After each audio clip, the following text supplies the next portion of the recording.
My name is Greg Chako. This presentation is a brief synopsis of my life as a jazz player, teacher, and promoter. My professional career began in my hometown of Cincinnati, Ohio, but it's taken me around the globe too, from Amherst, Massachusetts, to Hong Kong, Singapore, Shanghai, Japan, and New York before finally returning to Cincy, highlighting my ongoing journey with jazz music. My mom always had music playing when I was a kid. Even before I could walk, I'd put my head as close to the speakers as possible and bang out rhythms on the floor. In 1969, when I was just 11, the American Guild of Music held their annual music competition in Cincinnati, and I won second place because the judges didn't think it would be fair to award me first place due to the fact that I was 2 years older than the winner. That was my very first experience with age discrimination. After completing high school in 1976, I won a partial scholarship to the Berklee College of Music in Boston and made the Dean's List my first year. In the early 1980s, I moved to Amherst, Massachusetts to marry a girl named Susie. She was finishing her Master of Fine Arts at the University of Massachusetts, and I was playing music. I wrote a successful grant application to the Massachusetts Council of the Arts to sponsor a series of concerts featuring African-American jazz artists living in New England.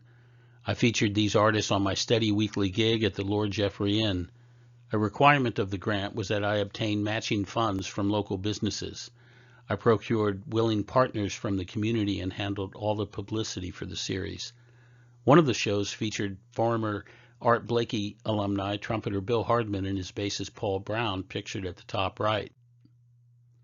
By modeling the already existing Hartford Jazz Society and with encouragement from trombonist Charles Majid Greenlee, I composed articles of incorporation for a 501c3 called the Pioneer Jazz Society.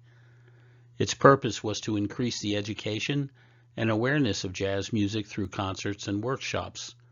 I handpicked a board of directors from nearby colleges, media outlets, and performance venues, and launched the society with an outdoor concert featuring the famous trombonist Slide Hampton. After Susie finished her MFA in 1985, we moved to my hometown of Cincinnati. Playing as much as possible, I sometimes subbed for Cal Collins at the Neville and Plaza's Palm Court. Through my friendship with the late drummer Bobby Scott, I sat in at Doc's place in North College Hill one night. After playing a couple of songs with that group, the bar owner asked me on my way out to meet up with him later to discuss my playing there again. He offered to have me play there weekly. I gladly accepted and began booking and promoting a wide variety of local and nationally known jazz artists. My first Doc's Place house band included organist Wayne Yeager and drummer Bobby Scott, but other well-known Cincinnati bass players such as Art Gore and Phil DeGreg accompanied me sometimes.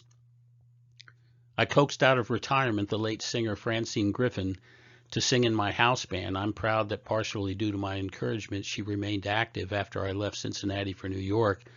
She recorded a marvelous album in Chicago with pianist Willie Pickens titled The Songbird on the Delmark label. Rather than booking myself at Doc's Place nightly, I shared the stage opportunity with a very wide variety of talent. In addition to media ads, I marketed Doc's monthly schedule by creating place settings that I put in front of each seat in the club. Each guest could then see at a glance who was playing there that month. It may be hard to believe these days, but there were 4 nights a week of live jazz. Besides well-known national artists like Junior Cook, Othello Molinoy, and Herb Ellis, there were local stars like Jimmy McGarry, Al Norrie, Cal Collins, and sometimes I had weekly bands like Phil DeGreg's Cat City or Paul Hawthorne's group. In 1992, my wife Susie was hired by FedEx for a position in her hometown of Hong Kong, so we relocated there.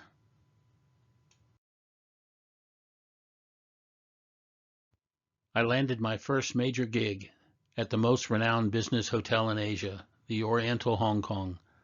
I played 6 nights a week for 2 weeks and recorded my very first album, live at the Captain's Bar, Everything I Love, titled after the venue and the Cole Porter Standard.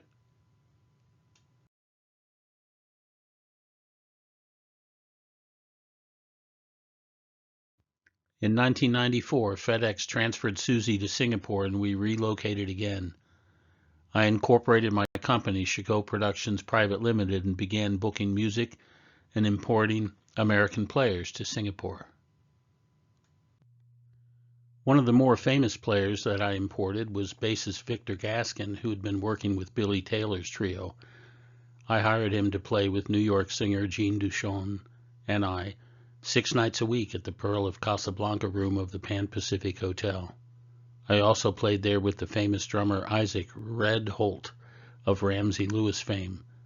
I landed my first residency trio gig at the Raffles Hotel Bar and Billiard Room. I garnered a fair amount of press while striving to build my brand and business. I continued to book Victor and other artists at the Pan Pacific and elsewhere. Eventually, there were 30 musicians or so working full-time contracts under my company at multiple venues. In less than 2 years, the company was grossing over 1 million Singapore dollars in annual turnover. I was leading my own trio at the Bar and Billiard Room of Raffles Hotel 6 nights a week. I appeared on TV, produced multiple concert videos, and was working about 300 days a year. My client list grew and I recorded 4 albums while in Singapore. There was also a documentary film made about my life there called An American Cat in the Lion City. Writer Mags Osborne called me a one-man bandwagon. Professionally, everything was coming together, but personally not so much. After 14 years of marriage, my wife and I separated in Singapore and divorced a year later. She moved back to New York City. I stayed on in Singapore, playing and booking jazz. Through my extensive contacts in Singapore, I landed a 6-night-a-week gig in Shanghai to open the niche bar of the brand new 5-star Westin Hotel on the Bund. I imported all the players from America. We were dubbed by the press as, quote, the finest jazz act to ever play in the PRC. Just weeks after signing a 1-year-long extension contract, everything got shut down due to SARS, severe acute respiratory syndrome, the first COVID pandemic in my lifetime. During that period, I'd remarried a Japanese woman named Takako Saito. Heartache was to follow because I lost her to breast cancer just 4 years after our wedding, but not before we'd moved to Japan. I taught English as a second language for Berlitz Language School until I was able to earn enough income from my gigs. The death of my wife inspired a double album in memoriam to her titled Where We Find Ourselves. I added 4 more albums to my discography while living in Japan and continued to gig and tour throughout Japan with locals and expats.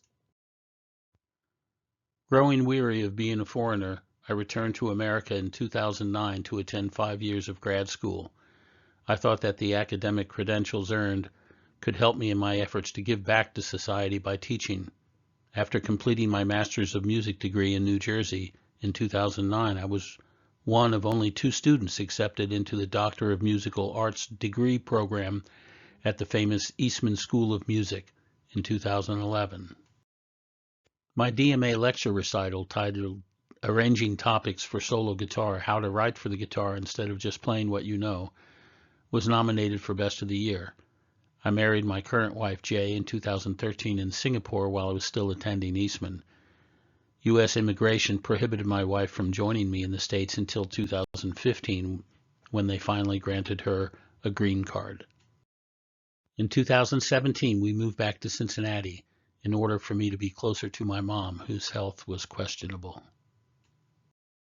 Though I did perform some initially, notably with my own group called Unity, featuring all Chako originals, I also did jobs outside of music, delivering pizza for La Rosa's, managing an exclusive music store called DHR Guitar in Oakley, and even obtaining my CDL license and driving trucks over the road. Mom passed away in 2020, and that year at age 61, I decided that no matter what, I was going to pursue my passion for music full time, so no more jobs outside of music. I was signed to Mint 400 Records and Reigning Music in 2022. This enabled me to turn my focus to recording again, starting with a series of 6, all Cincinnati releases, beginning with an album released in fall of 2022 titled Friends, Old and New. And with the onset of COVID-19, I also spent much more time improving my teaching materials and building my home studio. The past 2 years have been chock-a-block with teaching, composing, and recording. To date, I've recorded or re-released 18 albums as a leader, plus an additional 2 albums on which I was both co-leader and executive producer. Those 2 albums are co-led by students of mine who began participating in ensemble workshops that I lead twice a week from my home studio. These students quickly became professional collaborators, and our mutual success is a testament to my ongoing efforts to give back to my hometown jazz scene through coaching and teaching. I strive to keep moving forward, perfecting my teaching skills, gigging as much as possible, composing new music, and recording more albums. We never know how much time we have left on this planet, so I'm in supercharged mode to give back all I can to this healing music that I love.